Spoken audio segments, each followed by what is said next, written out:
जय हिंद जय भारत। कलयुग के लोगों, मैं कलयुगी बाबा जी आज आपको कार्तिक महीने की आधुनिक छठ माता की कहानी सुनाने जा रहा हूँ। जयपुर शहर में एक बहुत बड़ा सेठ रहता था, नाम था सेठ राधेश्याम। उसके 3 पुत्र और एक पुत्री थी।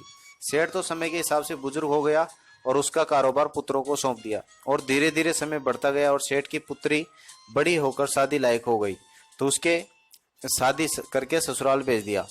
एक बार सेठ की पुत्री अपने मायके आई हुई थी और कार्तिक का महीना चल रहा था, तो कार्तिक करवा चौथ आई तो व्रत से एक दिन पहले व्रत के बारे में भाभियां बात कर रही थी कि कल करवा चौथ का व्रत है तो हम सब उस व्रत को रखेंगे।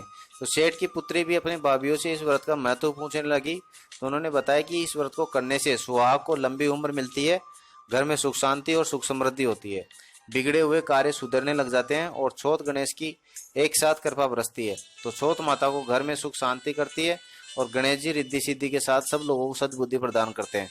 तो ये सुनकर सेठ की पुत्री भी बहुत खुश हुई और उसने भी दूसरे दिन व्रत करने का निश्चय किया, क्योंकि उसके घर में भी थोड़ी अशांति चल रही थी और व्यापार भी बंद पड़ा हुआ था।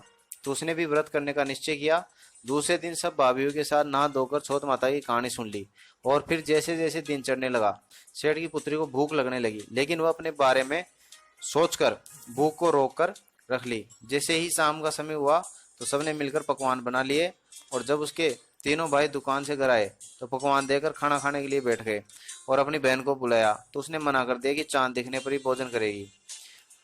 अब तक वह हमेशा अपने भाइयों के साथ ही भोजन करती थी, क्योंकि इकलौती बहन थी तो सब उसे बड़े प्यार से रखते थे। तो उन्हें अकेला भोजन करना अच्छा ही नहीं लगा, तो उन सब ने मिलकर एक प्लान बनाया। दो भाई तो टॉर्च और चलनी लेकर पहाड़ पर चले गए और एक घर पे रह गया। इसके बाद उन्होंने वहां जाकर चलनी में से टॉर्च दिखाई तो वो चांद के जैसा दिखने लग गया। फिर जो भाई घर पर था उसने अपनी बहन से कहा कि बहन, चांद निकल आया है, जल्दी से अर्घ दे लो, नहीं तो चांद वापस छुप जाएगा। तो वह जल्दी से लोटा लेकर आई और अर्घ देकर भोजन करने बैठ गई अपने भाइयों के साथ। तो जैसे ही उसने पहला ग्रास खाया उसमें से बाल निकल आया, लेकिन उसने पकवान होने के कारण ज्यादा ध्यान नहीं दिया और फिर खाने लग गई। तभी उसके पास उसके ससुराल से फोन आया कि आपके पति की तबीयत खराब हो गई है और हॉस्पिटल लेके जा रहे हैं, तो आप जल्दी से आ जाओ। तो वह बिना भोजन खत्म करे ही तैयार होकर ससुराल के लिए निकल गई। वहां जाकर देखा तो सब परेशान थे और पति भी की तबीयत भी बहुत ज्यादा खराब थी। तो वो रोने लग गई और सोचने लगी कि ऐसा क्यों हुआ, मैं तो घर में सुख शांति के लिए व्रत कर रही थी और फिर भी ऐसा क्यों हुआ। फिर जब उसकी भाभीियों ने ननद को हाल चाल पूछने के लिए और चांद को रख देकर व्रत खोलने के लिए फोन किया तो वो बोली कि चांद तो पहले निकल आया था, उसने तो व्रत घर पे ही खोल लिया था, लेकिन अचानक से फोन आने पर यहाँ आ गई। तो भाभी बोलने लगी चांद तो अब निकला है। फिर जब उन्होंने अपने पतियों से पूछा तो उन्होंने सारी कहानी बता दी। तब जाकर उनके पूरी रामलीला समझ में आ गई और उन्होंने अपनी ननद को फोन किया और बोले कि तुमने इस व्रत को खंडित कर दिया, टॉर्च की लाइट को तुमने चांद समझ लिया, जिससे चौथ माता नाराज हो गई, तो आप उनसे माफी मांगो और प्रायश्चित करो, तब जाकर सब ठीक होगा।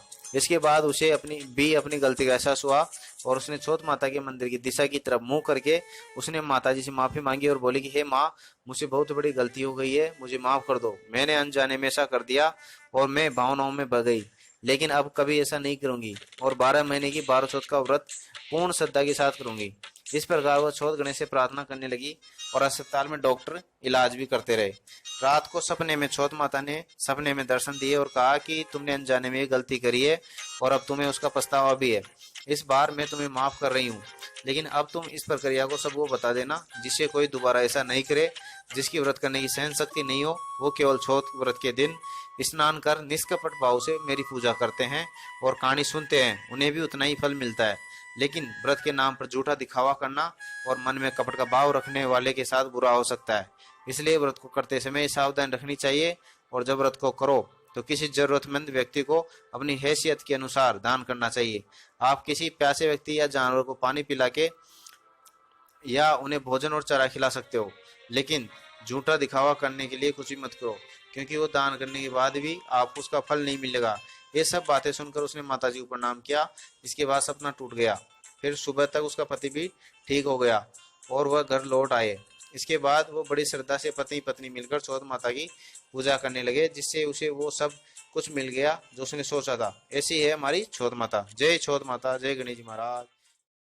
आपको ये वीडियो कैसा लगा मुझे कमेंट करके जरूर बताएं, और अगर आपको ये वीडियो पसंद आया हो तो प्लीज़ इस चैनल को अभी के अभी सब्सक्राइब कर दो, क्योंकि इस चैनल पर और भी बहुत ही शानदार और ज्ञानवर्धक वीडियो आने वाले हैं। जय हो।